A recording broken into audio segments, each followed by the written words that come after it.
Vous écoutez le Flash Actu, issu de l'épisode S707 du podcast Faut pas pousser les ISO, diffusé le jeudi 2 novembre 2023.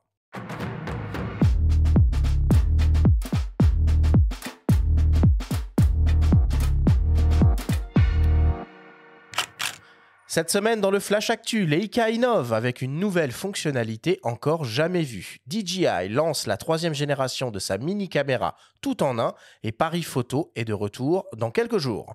Le Flash Actu vous est présenté par Fox.fr, le site des spécialistes de l'image.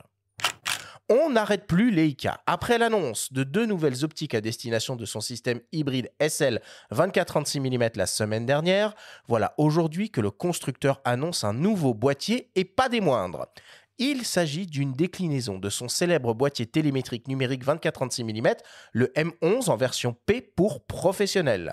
Destiné aux photoreporters, ce nouvel appareil inaugure pour la première fois, et c'est une première mondiale, une fonctionnalité de traçabilité pour lutter contre les manipulations d'images et les fake news.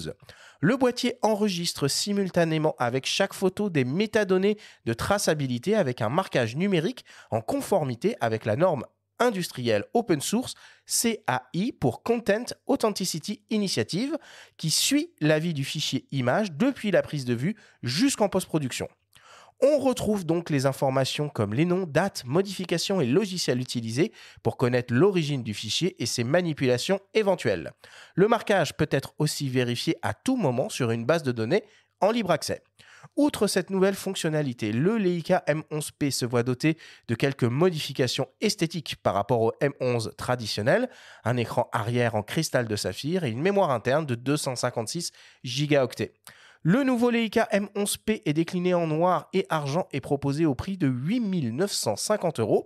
Enfin, le constructeur annonce aussi une nouvelle optique M, un Summicron 28 mm f2 ASPH qui sera proposé pour sa part au prix de 5 050 €. DJI vient d'annoncer la 3e génération de sa petite caméra gimbal de poche, l'Osmo Pocket 3.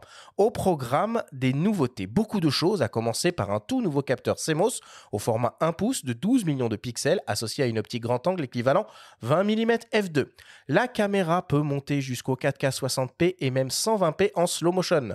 Elle est annoncée avec notamment de très bonnes performances en faibles conditions de lumière et une sensibilité maximale de 16 000 ISO. Bonne idée, le constructeur intègre désormais un écran de contrôle couleur orientable pour faciliter les prises de vue vidéo en orientation verticale et ainsi alimenter facilement les réseaux sociaux de story et autres reels. Toujours pour les réseaux, elle peut aussi être utilisée pour streamer en direct. Le bloc caméra est toujours monté sur une nacelle 3 axes et DJI a intégré le mode Active Track 6 pour la détection et le suivi de sujets. La caméra tout en un reste très compacte et légère, elle est compatible avec beaucoup d'accessoires, mini trépied, poignée batterie supplémentaire, complément optique ultra grand angle, système de micro sans fil. La DJI Osmo Pocket 3 est proposée en kit de base au prix de 539 € ou en kit combo Creator avec des accessoires au prix de 679 €. Et pour terminer, avis aux amoureux de photographie avec un grand P et aux investisseurs avec un portefeuille bien garni. Paris Photo, la foire internationale dédiée aux médiums photographiques, revient comme tous les ans du 9 au 12 novembre prochain au Grand Palais éphémère de Paris. Cette année, c'est plus de 200 exposants du monde entier qui sont attendus pour offrir aux collectionneurs et amateurs d'art un panorama complet de la photographie. Galeries émergentes et confirmées exposent des œuvres historiques et contemporaines allant des chefs-d'œuvre modernes aux jeunes talents. Éditeurs spécialisés ainsi que marchands de livres d'art présentent pour leur part des éditions rares et limitées, des lancements de livres ainsi que de nombreuses signatures avec les plus grands artistes contemporains. Paris Photo, c'est du 9 au 12 novembre prochain au Grand Palais éphémère de Paris. L'accès à la foire est payant et les billets sont proposés à partir de 25 €. Réservez vos places et retrouvez toutes les informations sur le site de l'événement parisphoto.com.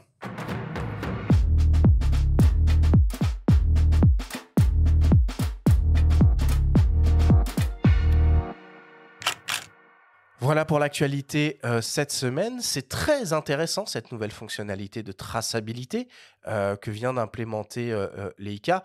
Évidemment, ça aura du sens quand tous les boîtiers seront équipés de cette technologie, mais faut bien démarrer quelque part. Et je trouve ça très symbolique, en plus, que ce soit Leica qui soit pionnier sur cette technologie-là.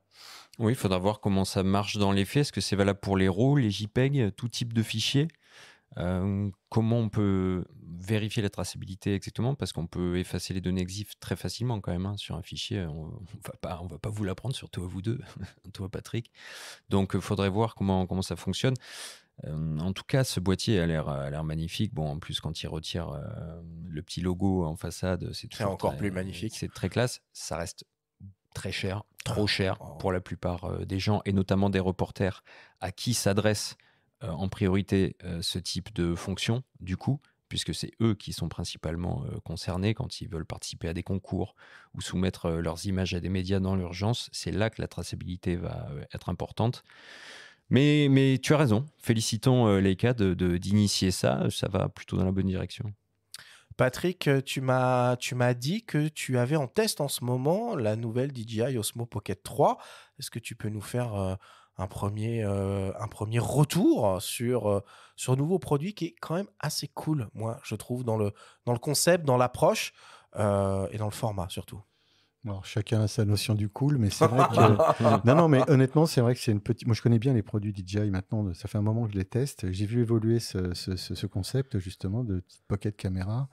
Et là, vraiment, tu parlais, tu as mis en avant ce petit écran qui pivote. Outre le fait de pouvoir, effectivement, cadrer de manière horizontale et verticale, il a plein de petites fonctions que moi, je découvre, en fait, au fur et à mesure que je manipule. Déjà, quand on l'oriente, bim, ça met en route la pocket. Moi, je croyais qu'il fallait appuyer sur le bouton de mise en route. Ça met en route, ça l'éteint. On a vraiment accès à tout. Le capteur, franchement, et je le trouve très, très performant. Pour les premiers tests que j'ai commencé à faire, notamment en basse lumière, c'est plutôt performant. Alors, il faudra un petit peu attendre, voir aussi ce que je vais obtenir un peu en labo, mais c'est plutôt performant. C'est agréable à manipuler. Ça peut se piloter depuis une appli smartphone qui est très, très, très efficace aussi. Enfin, c'est vraiment un petit outil qui est bien conçu pour les vlogueurs, les blogueurs. Tu parlais pour faire des reels et des stories, etc. C'est un superbe outil. Alors, il est un peu cher quand même, je trouve que mais bon, après on en a quand même pour son argent. Le kit que j'ai en test, parce qu'il y a différents kits proposés, propose une batterie, enfin propose tout un tas de petits accessoires qui facilitent la vie, compléments optiques, etc. Et c'est vraiment un super produit. Et tu sens qu'ils tiennent enfin la bonne formule. On a l'impression que d'une génération à l'autre, il n'y a pas beaucoup de ressemblance entre les modèles, donc qui se cherchent un petit peu, quoi.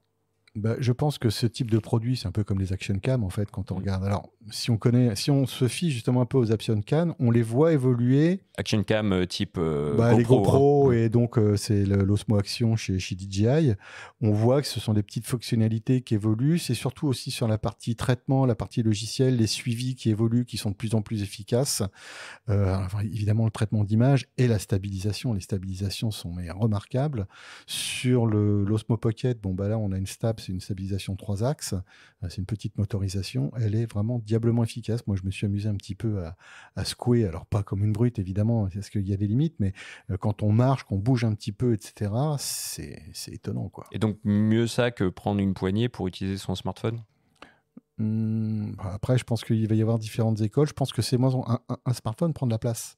Là, on a vraiment un petit truc compact. Alors, l'écran, on va dire, finalement, il n'est pas si grand que ça, il est petit. Oui, mais on voit très, très bien quand même avec. Hein. Ce qui importe sur ce genre d'action, c'est qu'on voit notre cadre. Hein, et puis, c'est efficace. Une poignée stabilisatrice avec un smartphone, ça marche aussi très bien. DJI, il y a des produits, je crois, qui vont aussi dans ce sens, hein, et puis plein d'autres. Je pense que là, chacun un petit peu voit à midi ou 14h, je ne sais plus comment on dit. Enfin, voit midi à sa porte. Et c'est, moi, en tout cas, c'est un produit que je trouve séduisant. Mais on cherche midi à 14h. Mais on cherche midi à 14h. Bon, et puis si vous voulez faire péter votre PEL, alors effectivement, vous pouvez aller à Paris Photo pour acheter des œuvres en galerie. Mais après avoir acheté le Leica, tu veux dire? Après avoir acheté le Leica. Et vous pouvez aussi vous intéresser à une vente aux enchères organisée par Christie's qui met en vente la collection de photographies glamour de Lothar Schirmer. Alors, j'ai regardé un peu ce qui était en vente. C'est complètement fou. Donc, ce n'est que des photos iconiques de grands maîtres, hein. Alors, on va retrouver du Helmut Newton, du Robert Mapplethorpe, de l'Irving Penn, Cindy Sherman, Richard Avedon, Hiroshi Sugimoto, Nick Brandt, Peter Lindbergh, David Lachapelle, Elliot Erwitt, Jean Loussieff, je l'ai déjà dit, Peter Lindbergh. Enfin, vraiment, c'est que des grands noms. Et alors, donc, il y a des systèmes d'estimation des prix de vente. Et donc, ce qui va coûter a priori le plus cher, c'est un jeu de 3 valises de tirage. Alors, ça s'appelle Private Property de Helmut Newton, qui date de 1984, composé de 45 tirages argentiques signés et numérotés. C'est l'édition 7/75. Et alors là, accrochez-vous, quel est le prix de vente estimé de ces 3 valises? Selon vous, on joue au juste prix? Cher. Cher comment? Je sais pas, Très cher. 5 Leica. Un peu plus. Jean, tu veux te lancer? Non, j'ai vraiment aucune idée. On va être dans du Mais 15 000 euros, 20 000 euros. Des dizaines de milliers d'euros. Entre 300 et 500 000 euros pour le prix de vente estimé. Ça me donne des idées pour ma prochaine expo. Qui est bientôt, du reste.